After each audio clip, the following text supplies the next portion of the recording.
არავისთვის საიდუმლო არ არის, რომ უკრაინა სერიოზულ გამოწვევებს აწყდება, როდესაც ცდილობს რუსეთის ბალისტიკური რაკეტების წინააღმდეგ ბრძოლას. ეს რაკეტები კვლავაც მოდის და უკრაინას არ ყოფნის ის ჩამჭრელი რაკეტები, რაც მათ ჩამოსაგდებად სჭირდება. ნიშნავს ეს იმას, რომ რუსეთი ამ ომის ასპექტში იმარჯვებს. შეიძლება რამდენიმე კვირის წინ ასე იყო, მაგრამ ადაპტაციის უნარის მქონე უკრაინამ გადაწყვიტა რუსეთის ბალისტიკურ რაკეტებს სხვანაირად გაუმგროვდეს. თუ ჰაიაში ჩამოგდება შეგიძლია, გაანადგურე ისინი გაშვებამდე. უკრაინამ გენიალური გზა იპოვა. ერთი დარტყმით რამდენიმე ათეული რუსული რაკეტის გასანადგურებლად. მაგრამ ამაზე მეტიც, ხედავთ როგორ განაგრძობს უკრაინა ტრანსფორმაციას თავდაცვითი ქვეყნიდან ისეთ ქვეყნად, რომელსაც სრულმასშტაბიანი შეტევის წამოწყება შეუძლია, რათა გამარჯვებას მიაღწიოს. ყველაფერი იწყება რუსეთისა და უკრაინის საზღვართან ახლოს. 22 აგვისტოს უკრაინის პრეზიდენტმა ვოლოდიმირ ზელენსკიმ განაცხადა, რომ უკრაინის სამი სამხედროებმა წარმატებული დარტყმა განახორციელეს ისკანდერის ბალისტიკური რაკეტების გაშვების ადგილზე, რომელიც სადღაც საზღვართან მდებარეობდა. დღეს კიდევ ერთი წარმატება გვაქვს. ოპერაციის მგრძნობიარობის გამო ბევრ დეტალს ვერ გავამხელთ, მაგრამ ფაქტია, ჩვენ დავარტყით ისკანდერის გამშვებ დანადგარს ჩვენს საზღვრებთან ახლოს, განაცხადა ზელენსკიმ. უკრაინის პრეზიდენტმა მეტი დეტალი არ გაამჟავნა. ჩვენ არ ვიცით კონკრეტულად სად მდებარეობდა ეს ადგილი. ზელენსკი ამბობს, რომ ეს ოპერაციული უსაფრთხოების გამო ხდება, რადგან უკრაინას არ სურს ძალიან ბევრი დეტალი გაამხილოს იმის შესახებ, თუ როგორ ახორციელებს ამ დარტყმებს. საბოლოო ჯამში დეტალები ნიშნავს ინფორმაციას, რომელსაც რუსეთს თავის დასაცავად შეუძლია გამოიყენოს. ზედაპირზე დარტყმა ისკანდერის გაშვების ადგილზე თითქოს მთავარი ამბავია. და ჩვენ არ გვინდა შევამციროთ თავად თავდასხმის მნიშვნელობა. ისკანდერის ბალისტიკური რაკეტები რუსეთის ერთ-ერთი ყველაზე მომაკვდინებელი იარაღია. ყოველთვის როცა ვიგებთ რუსეთის მიერ განხორციელებულ ბოლო საჰაერო თავდასხმაზე, თითქმის ყოველთვის ვიგებთ, რომ ისკანდერები ამ დარტყმის ნაწილი იყო. მათი დეკლარირებული დაახლოებით 500 კილომეტრიანი სიშორით და როგორც ჩვეულებრივი, ასევე ბირთვული საბრძოლო თავების მიტანის უნარით, რომელთა წონა 700 კილოგრამამდე. ისკანდერები რუსეთს აძლევს შესაძლებლობას მიაყენოს დიდი ზიანი, ხშირად უკრაინულ ქალაქებზე ვიდრე სამხედრო ობიექტებზე ერთჯერადი შეტევისას. რუსეთი ამ კონკრეტული იარაღების მნიშვნელობას უფრო მეტად აღიარებს ვიდრე უკრაინა. ბალისტიკური რაკეტები, როგორიცაა ისკანდერი, ჰაერში ჩამოგდება რთულია. მათ წინააღმდეგ ბრძოლა სპეციალური ტიპის გადამჭრელი რაკეტებით არის საჭირო. რადგან იცის, რომ უკრაინას ასეთი გადამჭრელი რაკეტების მარაგი არ აქვს, რუსეთი ყველაფერს აკეთებს, რომ რაც შეიძლება მეტი ასეთი რაკეტა აწარმოოს. Kyiv Independent-ის მიხედვით, რუსეთს სავარაუდოდ 600-დან 630-მდე ბალისტიკური რაკეტა აქვს მარაგში. Pravda ამატებს, რომ რუსეთის ბალისტიკური რაკეტებიდან დაახლოებით 130 არის ისკანდერი. ზელენსკის თქმით, რუსეთს შეუძლია წელიწადში 1300-მდე ბალისტიკური რაკეტის წარმოება, თუმცა ზელენსკი ამბობს, რომ რუსეთი ჯერ ამ წარმოების დონეს არ მიაღწია, მაგრამ ეს შესაძლებელია. და ეს არის პრობლემა, რომელიც უკრაინამ უნდა ენამდა გადაჭას. აქ იწყება ის ნამდვილი მთავარი ამბავი, რომელიც იმალება ისკანდერის გაშვების ადგილის დარტყმის უკან. ამ დარტყმის უკან მდგომი სტრატეგიაა მთავარი და არა თავად დარტყმა. ამ ერთი დარტყმით ჩვენ ვიხილეთ, როგორ უკრაინამ სრულიად შეცვალა თავისი მიდგომა რუსეთის ბალისტიკური რაკეტების მიმართ. იმის ნაცვლად, რომ მხოლოდ თავდაცვაზე იყოს, როგორც ეს ხდება მაშინ, როცა ბალისტიკური რაკეტების ჩამოსაგდებად გადამჭრელ რაკეტებს იყენებ, უკრაინა ახლა შეტევაზე გადადის. ის უტევს რუსეთის გაშვების ადგილებს. ანუ სხვა სიტყვებით რომ ვთქვათ, უკრაინა ახლა მშვილდოსნებს იღებს მიზანში და არა ისრებს. ვიდეოს დასაწყისში თამამი განცხადება გავაკეთეთ, რომ უკრაინამ ახლახან იპოვა გზა, როგორ გაანადგუროს ათეულობით რაკეტა ერთი დარტყმით. აი როგორ ხდება ეს. რაკეტების პირდაპირ განადგურება აუცილებელი არ არის. უკრაინას შეუძლია ყურადღება გაამახვილოს გამშვები დანადგარების განადგურებაზე. ამ გამშვები დანადგარების გარეშე რაკეტები რუსეთისთვის უსარგებლო ხდება, რაც ფაქტობრივად ნიშნავს მათ განადგურებას. და ვოლოდიმირ ზელენსკი ამბობს, რომ სწორედ ამას აპირებს უკრაინა ამიერიდა. ასე რომ ეს ერთ-ერთი ვარიანტია, როცა ძალიან ცოტა ბალისტიკური რაკეტების ჩამჭერი რაკეტა გვაქვს. არსებობს კიდევ ერთი ტაქტიკა, უფრო რთული, რომელიც ჩვენ შევიმუშავეთ. მათი ახლომდებარე პოზიციების დევნა, საიდანაც ისინი ბალისტიკურ რაკეტებს უშვებენ. ეს ცალკე ისტორია, ცალკე პროგრამაა, ცალკე ოპერაცია და დღეს ჩვენ ეს შევძელით. ჩვენი თავდაცვის ძალებმა შესანიშნავად იმუშავეს, განაცხადა ვოლოდიმირ ზელენსკიმ 22 აგვისტოს, თავდასხმის შემდეგ. ეს მოჰყვა მსგავს განცხადებას 5 აგვისტოს, როცა უკრაინის პრეზიდენტმა თქვა, რომ სამხედროებმა იციან, რომ საჭიროა მტრის გამშვები დანადგარების განადგურება, რათა შემცირდეს რუსეთის ბალისტიკური რაკეტების საფრთხე. ეს უკრაინის ბრწყინვალე ნაბიჯია. პირველ რიგში ეს პასუხობს რაკეტების გაზრდილ წარმოებას, რომელიც ბოლო თვეებში გამწვავდა უკრაინის ჩამჭერი რეზერვების დეფიციტის გამო, რაზეც მალე ვისაუბრებთ. მაგრამ ამაზე მეტად თავად ისკანდერის საკითხიც არსებობს. არსებობს მიზეზი, რატომაც უკრაინამ გაანადგურა გაშვების ადგილი, რომელიც საზღვართან ახლოს იყო. შეიძლება ეს მიზეზი მაშინ გაგახსენდათ, როცა ისკანდერის მოქმედების რადიუსი ვახსენეთ. ისკანდერის რაკეტებს შეუძლიათ 500 კილომეტრის დაფარვა და მიუხედავად იმისა, რომ ეს შეიძლება ბევრად მოგეჩვენოთ, ეს ნიშნავს, რომ რუსეთს გარკვეული შეზღუდვები აქვს იმაში, თუ სად შეუძლია განათავსოს გამშვები დანადგარები, რათა ისინი გამოყენებადი იყოს. ყირიმში არის ისკანდერის გაშვების ადგილები, ისევე როგორც რუსეთის მრავალი სასაზღვრო რეგიონში, მაგრამ ამის მიღმა ახლების აშენებას აზრი აღარ აქვს, რადგან ისკანდერი უფრო შორს ვერ მიფრინოს. უკრაინისთვის ეს ნიშნავს სამიზნე ტერიტორიის შემცირებას. შვილდოსნები მარტივად ხვდებიან უკრაინის დრონების მოქმედების არეში. ამიტომ უკრაინის ამოცანაა დაადგინოს, სად მდებარეობს გაშვების ადგილები. როგორც კი ეს ინფორმაცია ექნება, უკრაინის დრონები დანარჩენს თავად გააკეთებენ. მიუხედავად იმისა, რომ ზელენსკიმ ეს სტრატეგია ისე გააზიარა, თითქოს სრულიად ახალი იყოს, იყო მინიშნებები, რომ უკრაინა ცდილობდა მსგავს რამეს, რაზეც ახლახან მოვისმინეთ. ჯერ კიდევ 2026 წელს. აპრილში უკრაინამ განახორციელა შორს მიმავალი დარტყმა, რომელმაც რამდენიმე რუსული ობიექტი გაანადგურა კირიმში, დონეცკსა და ზაპოროჟიეში. ეს ყველაფერი უკრაინისთვის 2026 წელს ჩვეულებრივი ამბავია, რადგან ამ ოკუპირებულ ტერიტორიებზე დარტყმები თითქმის ყოველდღიურად ხორციელდება, რათა რუსეთის ძალები ფრონტზე დასუსტდეს. მაგრამ ამ კონკრეტულ დარტყმას საინტერესო ის ხდიდა, რაც კირიმში მოხდა.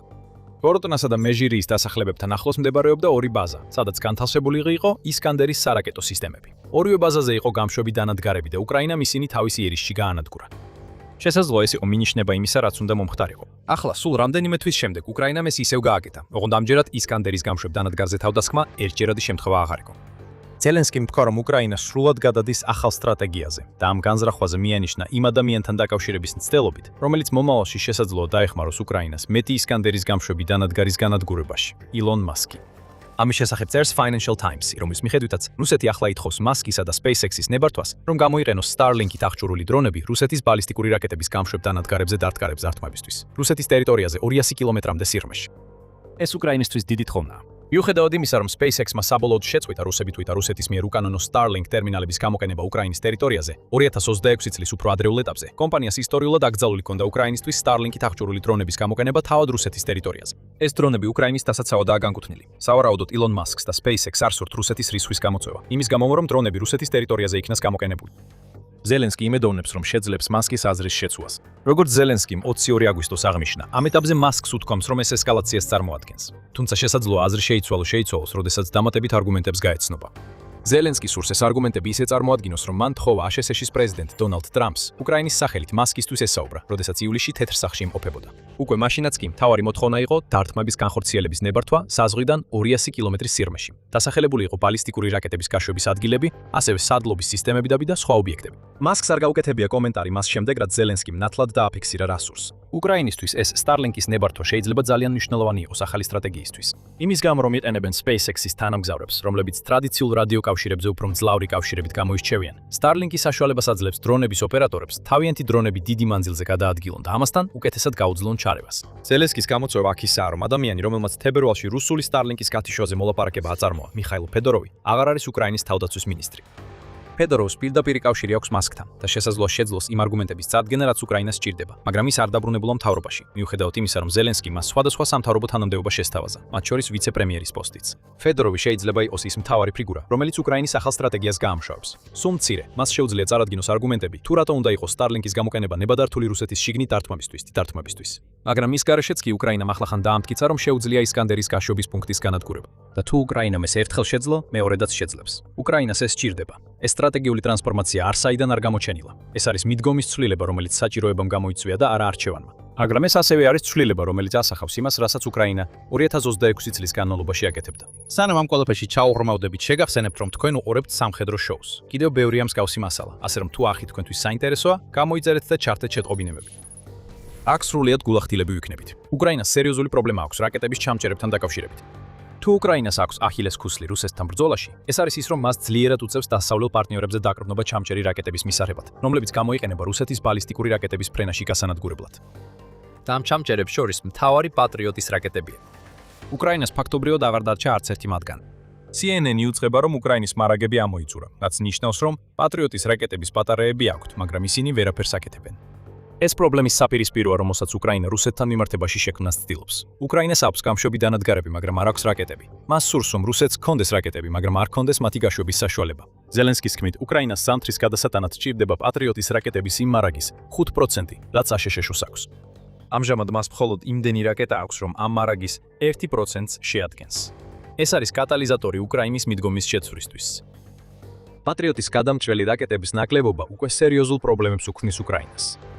რუსული რაკეტები ყოველ კვირას ცვივა უკრაინაზე და ისინი ბევრად მეტ სიკვდილსა და განადგურებას იწვევს, ვიდრე წლის დასაწყისში. ეს სწორედ ისაა, რაც პუტინს უნდა. რუსეთის საჰაერო კამპანიის მთელი აზრი არის უკრაინის ტერორიზება, მისი მოსახლეობის მორალის გატეხვა და სახლების განადგურებით მათი დედათი დამორჩილება. გაზეთი გარდიანი წერს, რომ კიევში ახლა მუდმივი შფოთვის ატმოსფეროა, რადგან რუსული რაკეტები შემაშფოთებელი სიხშირით არღვევენ ქალაქის თავდაცვას. ბოლო ასეთი დარტყმა, რომელიც 20 აგვისტოს მოხდა, 17 ადამიანის სიცოცხლე შეიწირა და რამდენიმე ათეული ადამიანი დაჭრილი დარჩა. უკრაინამ ეს წინასწარ იცოდა. უკრაინამ ჯერ კიდევ აპრილში დაიწყო პატრიოტის გადამჭრელი რაკეტების რაციონირება. სწორედ მაშინ, როცა ევრომაიდან პრესმა გაავრცელა ინფორმაცია, რომ უკრაინა პატრიოტის ეკიპაჟებს შეტევის დროსაც კი გამოჰყავდა, რათა გადამჭრელი რაკეტები მომავალი რუსული დარტყმებისთვის შეინახა. უკრაინა ასევე იყენებს პატრიოტის გადამჭრელ რაკეტებს, ისეთი მეთოდებით, რისთვისაც ისინი არასდროს იყო განკუთვნილი. მაგალითად, ერთ რაკეტას უშვებს 3 მიზნეზე, მაშინ როცა ჩვეულებრივ 2-დან 4-მდე რაკეტაა საჭირო. ერთი მხრივ ეს აჩვენებს, რამდენად პროფესიონალები გახდნენ უკრაინის პატრიოტის ეკიპაჟები და ეს კარგის ნიშანია მომავლისთვის, როცა უკრაინას მეტი გადამჭრელი რაკეტა ექნება. მაგრამ მეორე მხრივ ეს მიუთითებს, რამდენად მძიმეა პატრიოტის რაკეტების დეფიციტი. რაც ახლა უკრაინის მხრიდან ხედავთ, სწორედ ადაპტაციაა. ისაც უკრაინამ ომში რუსეთთან სრულყოფილად აითვისა, არის უნარი, დაინახოს სიტუაცია და იპოვოს ახალი გამოსავალი, მაშინ როცა თავდაპირველი გამოსავალი აღარ მუშაობს. ბალისტიკური რაკეტების გაშვების ადგილებზე შეტევა ანცირებს ზეწოლას უკრაინის გამოფიტულ პატრიოტის რაკეტების მარაგებზე. უშუალო მიზანია შეიქმნას შესაბამისი სიტუაცია, სადაც რუსეთი ვეღარ შეძლებს თავდასხმების იმავე რაოდენობის შენარჩუნებას გაშვების დანადგარების განადგურების გამო, რაც საშუალებას მისცემს პატრიოტის რაკეტების შეინახონ იმ ნაკლები თავდასხმებისთვის, რომლებიც განხორციელდება. ეს არ არის იდეალური მდგომარეობა უკრაინისთვის, მაგრამ ამ ეტაპზე საკმარისია. უკრაინა მუშაობს იმაზე, რომ მომავალში შეძლოს რუსეთის ბალისტიკური რაკეტების გაშვების ადგილების დამიზნება და ამასთან ერთად ჰაერსაწინააღმდეგო თავდაცვის გამოყენება, რომელიც კვლავ მოიცავს Patriot-ის რაკეტებს. მართლა, კიდევ მეტი Patriot-ის რაკეტა მოდის. TVP World-ის ინფორმაციით, უკრაინამ და გერმანიამ ახლახან გააფორმეს შეთანხმება, რომლის მიხედვითაც გერმანია უკრაინას 600 PAC-2 ტიპის ჩამონგდებ რაკეტას მიაწვის. თუმცა ეს რაკეტები უკრაინაში 2027 წლამდე არ ჩავა და სრული მიწოდება შესაძლოა მხოლოდ 2028 წელს დასრულდეს. ეს ნიშნავს, რომ ისინი ზელენსკის მიერ ნახსენები კრიტიკული ზამთრის პერიოდისთვის დროულად არ ჩამოვა. ისევ და ისევ, ეს ახალ სტრატეგიაზე მიუთითებს. თუ უკრაინა ახლა და ზამთარს შორის საკმარის გაშვების ადგილებს გაანადგურებს, რუსეთის საფრთხე შემცირდება და პატრიოტის პრობლემა ასე მწვავედ აღარ იგრძნობა. რა თქმა უნდა, კიდევ მეტი იქნება საჭირო. ვლადიმირ ზელენსკიმ ეს უკვე ნათლად თქვა, როცა დასავლეთის ქვეყნებს მოუწოდა ახალი სანქციების დაწესებით მეტი პრობლემა შეუქმნან რუსეთის თავდაცვის მომარაგების ჯაჭვს. ზეწოლა საჭიროა ყველა მომარაგების ჯაჭვზე, რომელიც უცხოურ კომპონენტებს აწვდის და ყველა საწარმოზე, რომელიც მუშაობს იმისთვის, რომ დარტყმები მიაყენოს ადამიანებს, ასე დაწერა უკრაინის პრეზიდენტმა Facebook-ზე 14 აგვისტოს პოსტში. ამ მოწოდებებს ნათელი ლოგიკა აქვს. რუსეთს სჭირდება რაკეტები, საჭირდება რაკეტებისა და გამშვები დანადგარების აშენება, სანამ უკრაინაზე შეტევას შეძლებს. ამ ახალი სტრატეგიით უკრაინა ანადგურებს გამშვებ პოზიციებს, რათა რუსეთის ბალისტიკური რაკეტები გამოუსადეგარი გახადოს. ასევე სურს, რომ დასავლეთმა უფრო აქტიურად იმუშაოს ამ აღჭურვილობის წყაროშივე შეჩერებაზე, რაც გამოიწვევს იმას, რომ რუსეთს გაუჭირდება გამშვები დანადგარების ჩანაცვლება მას შემდეგ, რაც უკრაინა დარტყმას მიაყენებს.